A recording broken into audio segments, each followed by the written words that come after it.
Tensinya jadi agak naik, terus pendarahan juga di saraf pembuluh darahnya itu jadi agak banyak lagi gitu. Jadi hari ini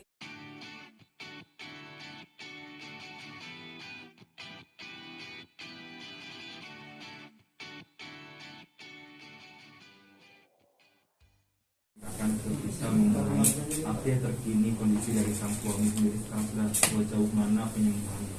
Alhamdulillah, yang penting alhamdulillahnya Mas Bukti udah sadar, udah bisa bercanda, udah bisa ngobrol ya. Tapi itu sekarang hari ini dibatasi karena Mas Indra kayaknya Mas Bukti ini yang masya Allahnya dia walaupun lagi kondisi tidak sadar ini karena dia harusnya nih banyak banget pekerjaan gitu. Jadi dia tuh agak bisa dibilangin karena dia masih masa pemulihan dan recovery. Jadi dia masih ngelantur cara ngomongnya dan pikirannya gitu. Jadi sometimes dia ngomongin suatu hal yang masa lampau bukan masa sekarang gitu. Jadi kadang lagi tidur tiba-tiba dia bangun ya nyopot ada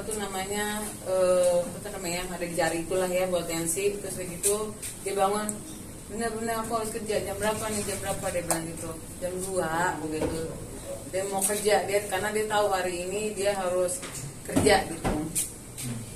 Terus jadi dia masih keinget tentang jadwal kerjaannya gitu. Ya betul. Terus begitu jadi ada flashback yang dia kadang ngomongin tentang masa kecilnya, sometimes dia kayak cuma kayak bangun ini di mana gitu, cuma ada di mana, ada di ruangan mana. Jadi memang karena karena operasi ini Mas Bukti juga jadinya ada memori yang dia ulang lagi perlahan-lahan dari dulu sampai sekarang. Jadi bisa dibilangin dia agak kurang bisa mengingat yang sekarang ini, jadi tidak bisa di-push. Dan hari ini doain aja Mas Indra agak menurun menurun kesehatannya gitu. Jadi dia bisa dibilangkan kelelahan, jadi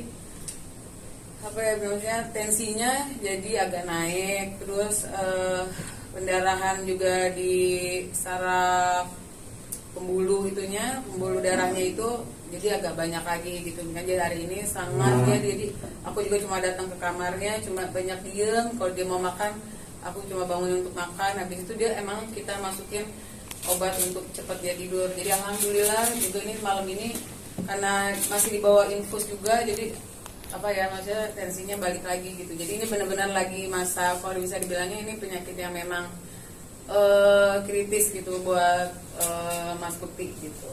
Jadinya saat ini sih keadaannya lagi gitu. Sempat dengar juga kabar bahwa kesehatannya sedikit menurun, itu seperti apa? Menurun itu bisa dibilangnya sebenarnya karena habis lagi operasi kemarin gitu. Jadi kayaknya ini sih besok kita baru mau cek lagi di MRI lagi. Sebenarnya harusnya besok tuh MRI kapasitas operasi itu gimana gitu. Tadi kan karena ada pendarahan dan aku juga kayaknya mau ngecek bagian matanya karena dia ngerasa hari ini kok buram dan bagian kepalanya sakit gitu. Jadi besok tuh mau di MRI. Jadi buram itu kayak dia sebenarnya bisa ngelihat tapi ngelihat orang tuh buram gitu. Jadi masih kenal dulu itu siapa. Terus itu diraba, terus dia bercanda. Dia nggak kenal sama orang ini. Dia sebut itu seharusnya Nana, tapi dia jadi Nani gitu. Tapi dia bercanda, terus aku tanya, itu Nana sayang, aku bilang gitu. Kita tahu lah, masa aku dikasih tahu gitu. Alhamdulillah semua di ruangan ini dokter semua suster tuh happy sama Mas Bukti. Walaupun kayak gitu dia tuh tetap Mas Bukti yang seperti dulu gitu ya. Luar biasa, walaupun masih semangatnya dia masih luar biasa gitu. Jadi aku juga harus di depan dia harus kuat dan nggak boleh liatin aku nangis karena saat ini dia butuh aku gitu.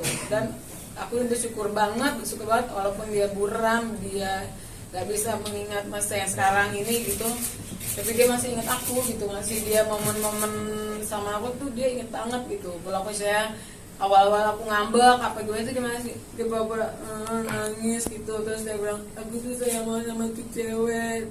Aku kata teman aku, sahabat aku, siapa namanya, Lila Dita, wanita paling aku cinta, kata dia bilang gitu. Terus buat aku itu aku bersyukur banget karena yang lainnya mereka masih meraba-raba gitu ya. Alhamdulillah, makanya aku berusaha banget. Kenapa aku juga tidak mau memposkan wajah suami aku karena memang bukan untuk saat ini gitu, karena keadaannya juga masih kritis dan aku nggak sanggup aja untuk ngeliat pos suami aku. Jadi aku cuma ngupdatein keadaan dia tuh lewat tangan sometimes gitu. Nanti kalau memang gitu nanti aku mungkin aku bisa kasih cuma suara-suara dia yang bisa memperlihatkan kalau dia tuh ya kalau untuk suara apa semangatnya itu masih luar biasa. Cuma sekarang ini dokter pun bilang Mas Bekti itu semangatnya luar biasa. Sampai tadi itu tensi dia sempat naik juga karena sakit kepalanya itu dia slow banget tuh, yang kayak masih pusing dong, minta obat dong gitu. Jadi itu buat dia, tapi buat para keluarganya ini tolong dijaga banget, kata dia bilang gitu. Jadi aku cuma ngarepin dia, kenapa Bun? Oke, aku bilang gitu. Tapi kita keluarga tetap harus menjaga informasi-informasi yang ada dari dokter gitu. Cuman kalau untuk sensorik dan motoriknya udah Alhamdulillah bersyukurillah. Kalau untuk dari tangan, kaki, semua tuh sampai dokter, ayo coba tangannya, ayo kayak tendangannya, semua sampai kan kita sampai dicek jantung semua gitu, semua alhamdulillah. Karena tuh masalahnya cuma dia ngerasa pusing banget palanya, terus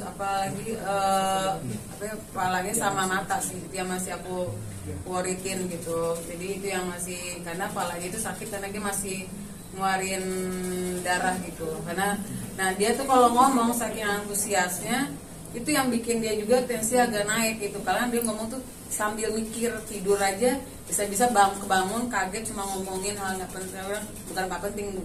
Jadi kadang ngomongin tentang kerjaan kaget gitu. Aku harus kerja nih Bun, di mana nih? Udah jam 3 nih, aku bilang gitu. Jadi ada yang kayak gitu. Jadi otak dia, kata si dokter, Pak Bekti tolong kalau lagi tidur, lagi ngomong jangan sampai mikir, santai gitu. Jadi ya aku cuma saat ini samping Mas Bekti cuma kayak udah nemenin dia cerita, aku bener gitu. Aku nggak mau terlalu antusias dia cerita gitu, karena aku mau dia cepet recovery gitu. Kalau untuk sebelumnya kan bilang juga bahwa sempat ada riwayat sering pusing, mungkin Mbak Dila sempat tahu dan seperti bawa ke rumah sakit kah dengan penyakit pusingnya dari Mas Bekti sendiri atau seperti apa? Udah, sebelum ini kejadiannya dia sempat pusing-pusing gitu. Terus karena ini memang berawal tuh dari dia kerjaan ini malam, paginya dia harus siaran, tidurnya sangat kurang buat aku, dia cuma 2 jam 3 jam. Terus ada sometimes dia pernah nerima kerjaan dari pagi lagi dia harus berangkat, jadi dia tidak tidur pagi, dia harus ngejar lagi siaran. Jadi saat itu udah mulai tuh kepala dia pusing banget. Aduh, yang dia tuh kapus dulu tuh sebenarnya bisa nahan banget pusing gitu. Terus hari kok dia sampai kayak sakit banget ya, sampai dia katanya mau pingsan. Aku bawa deh ke salah satu rumah sakit, kita sempet juga cek MRI. Aku nggak tahu kenapa di situ dibilanginnya clear untuk bagian pembuluh darah di kepalanya, tapinya ternyata di sini sampai dia jatuh pingsan ini, di sini ternyata kok dia ada gitu. Aku juga agak aneh gitu. Nah terus semuanya dia malah cuma dibilangnya saraf kejepit bagian ini, katanya ada saraf kejepit sampai di kaki. Aku sempat mau bawa ke herbal, tapi karena dia waktunya juga lumayan padat gitu sampai mau tahun baru ini, jadi nggak jadi. Tapi itulah yang bikin tapi namanya ya udah dari takdir Tuhan lah ya. Jadi saat ini ujiannya buat Mas Bekti dan aku, ya kita harus sama-sama kuat sih, semoga bisa ngelewatin ini gitu. Amin. Sudah sejak berapa lama mengeluh pusingnya mungkin? 2 minggu. Pertama tuh dia kayak cuma pusing, aku sangka pusing biasa karena dia minum obat hilang gitu. Sampai suatu saat dia minum obat itu udah nggak kuat ya, aduh ini sakit banget ya, pegang pala. Udah besok cek aku bilang cek, oke. Kita sempat kan maksudnya jadi kita sebutnya kita nggak mau pusingin, kita dua-duanya sama sakit sebenarnya saat itu. Kita staycation gitu, karena staycation di rumah sakit ditanya, karena mau ngecek seluruh tubuh kita. Kita dua-duanya baik, dia juga baik, itulah gitu udah 2 minggu itu. Tapi ternyata 2 hari sebelum bukan 2 hari sih, setelah itu pas malam dia ulang tahun itu kejadian gitu. Dari 2 hari sebelumnya aku baru dari rumah sakit itu. Pak, cuman kan tensi Kak Bekti sendiri kan naik turun nih dari kemarin katanya gitu. Mungkin kalau memang hingga esok hari tetap naik turun itu dokter akan ada tindakan apa? Ya sih, kalau tensi dia tetap naik ini, kan hari ini dia masih infus kan. Dokter cuma bilang ini kita lagi mau usaha dia tanpa infusan. Karena kan kita mau realitinya mau menurunkan darah yang ada di kepala dia sama tensinya tetap stabil gitu. Jadi kayak dia berharap kalau memang besok belum juga, kita tetap ada namanya MRI buat ngecek mata sama kepalanya. Kenapa? Untuk melihat kapasitas si maksudnya pendarahan di kepalanya ini berkurang atau bertambah. Semoga ya mohon doanya semoga besok Mas Bukti amat berkurang gitu, matanya tidak ada apa-apa gitu. Jadi kalau memang habis itu dia memang keputusannya masih belum, sepertinya akan ditambah lagi masa dia di ICU. Tampaknya sebenarnya kayak gitu.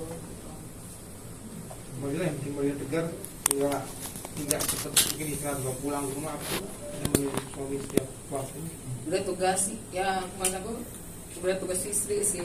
Kalau dibilangin sedih banget gitu, karena ngadepin seperti yang dia harus kehilangan memori. Sometimes dia juga sempat dia harus lupa yang ke depan ini. Sometimes dia suka lupa nama anaknya. Awal-awal gitu aku agak oh my god dia lupa nama anak gitu. Aku nggak mau yang nge-push dia juga gitu. Tapi baru tadi pagi aku bersyukur banget dia bisa nyebut nama anak di mana, anak di mana aku mau ketemu gitu. Dan aku bilang ada di sana lagi main gitu. Dia bisa sebut nama anak-anak semuanya gitu. Jadi aku bersyukur banget dari kemarin tuh aku cuma berdoa. Pokoknya saat ini aku cuma percaya sama Tuhan sama Allah. Kalau semuanya aku bisa lewatin, aku bisa kuat karena Allah itu aja. Karena itu buat aku doa aku udah ijabah banget Mas Bukti bisa ngelewatin operasi besoknya. Mas Bukti ini kayak mukjizat banget, dia bisa besoknya bisa sadar dan dia bisa ngenalin aku, bisa dan benar-benar kayak Mas Bukti yang apa adanya gitu. Terus ya cuma dia short memory aja gitu, jadi bisa ngulang-ulang semua perkataan dan aku harus sabar ngulang lagi gitu. Jadi aku lagi mau mencoba untuk biar dia nggak mikir lagi saat ini gitu. Jadi aku jadi ngejauhin semua TV, semua handphone. Jadi HP itu dia nanya karena saat kejadian itu kan dia megang handphone, kata dokter emang gitu. Jadi dia nanyain handphone itu karena saat kejadian lagi megang handphone, lagi kerja. Jadi itu yang dia pikirin, kerjaan, handphone. Jadi aku bilang handphonenya mana? Handphone aku mana? Mati, dicas. Aku bilang gitu. Jadi dia akan ulang-ulang tuh handphone dia di mana. Jadi harus sabar. Handphone bohong-bohongin ada dicas, diambil sama Mas Roy. Jadi ini di mana?